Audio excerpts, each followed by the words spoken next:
Hello అండి. ఇక్కడ నేను ఒక స్పెషల్ డిష్ చేయబోతున్నాను. ఏంటదంటే చిల్లీ ఆయిల్.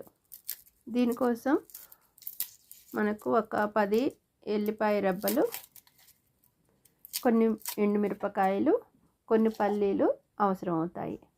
ముందుగా మనము ఒక 10 ఎల్లిపాయ రెబ్బలను తీసుకొని దీన్ని పైన ఉన్నటువంటి పొట్టును తీసేసి ఇక్కడ చూపిస్తున్న విధంగా సన్నగా కట్ చేసుకోవాలి.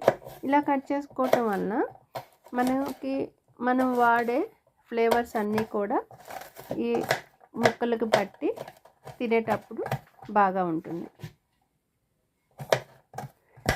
ఈ కట్ చేసుకున్న ముక్కలన్నిటిని ఒక బౌల్లోకి తీసుకున్నాము. తర్వాత ఒక మిక్సీ జార్ తీసుకొని అందులోకి 20 నుంచి 30 ఎండుమిరపకాయలను వేసుకొని దాన్ని పౌడర్ లాగా కాకుండా పలుకులుగా ఉండేటట్టు మిక్సీకి వేసుకోవాలి.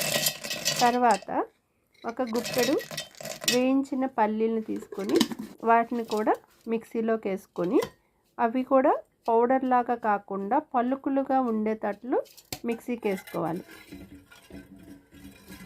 తర్వాత ఒక 200 ml ఆయిల్ తీసుకొని ఈ ఆయిల్ని బాగా వేడి చేయాలి. అంటే బాగా కాగిన తర్వాత ఈ మిశ్రమంలోకి పోయాలి. వేడి ఆయిల్ పోయటం వలన ఎండుమిరపకాయల్లో ఉన్నటువంటి పచ్చి వాసన పోయి మంచి స్మెల్ అనేది బయటకు వస్తుంది. తర్వాత ఈ మిశ్రమాన్ని బాగా కలపాలి.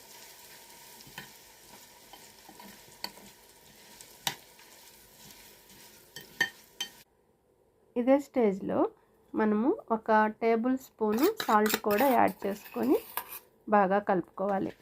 ఈ సాల్ట్ యాడ్ చేయటం వలన మంచి ఆయిల్కి మంచి టేస్ట్ అనేది వస్తుంది. ఇది ఆప్షనల్, అంటే ఇష్టం ఉన్న వాళ్ళు వేసుకోవచ్చు, లేదంటే స్కిప్ చేయొచ్చు. దీన్ని కంప్లీట్గా చల్లారనివ్వాలి.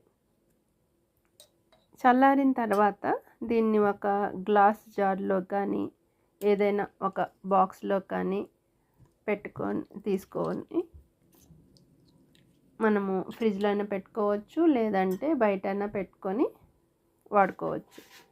ఇది దాదాపు 6 నుంచి 7 నెలల వరకు నిల్వ ఉంటుంది. జనరల్గా దీన్ని మోమోస్లో కానీ వెజిటబుల్ సలాడ్లో కానీ లేదంటే ఫ్రైడ్ చికెన్స్ ఎందులోకైనాను సాస్ లాగా వాడుకోవచ్చు.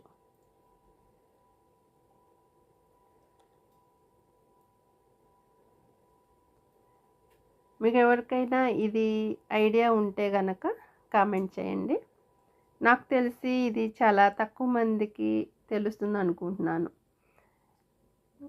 స్పైసెస్ ఇంట్రెస్ట్ ఉన్నవాళ్ళు ఇది ఒకసారి ట్రై చేయండి. తినటానికి చాలా బాగుంటుంది.